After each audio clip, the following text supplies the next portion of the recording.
أنا العبد الذي كسب الذنوب وصدته الأماني أن يتوب. أنا العبد الذي أضحى حزينا على زلاته قلقا كئيبا.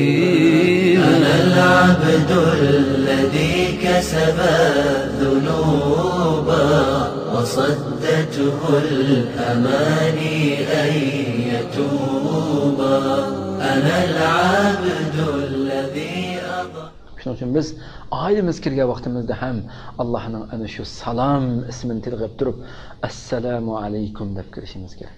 Shu hadislarda kelgan-ku. Bir inson kishi uyiga kirib assalomu alaykum degan vaqtida salom bergin. Bu vaqtida shayton qochib ketadi deydi Rasululloh. Salom bersang shayton ketib qoldi degan. Bu shayton agarda salom bermas-ku, uyga kirib sahibi agarda uyga salom bermasa, o'zining qarindoshlariga shayton o'zining askarlari qarindoshlariga deydi-ki, adraknal mabit. Biz bugun yotadigan joyni topdik. Bizning yotadigan joyimiz bugun tayyor bo'ldi deb shuna deydi. Bu odam yana kelib tamoqqa kelib tamoq yegan vaqtida bismillah demasa, shayton nima deydi? Biz adraknal asha. Biz kashli tamoqni ham topdik. Bugun kashli tamoqimiz bo'ldi deb shuna deydi.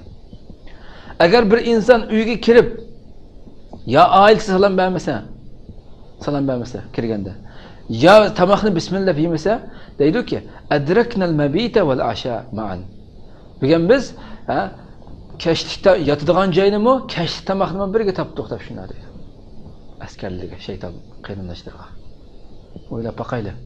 كسب الذنوب وصدته الأماني أن يتوب.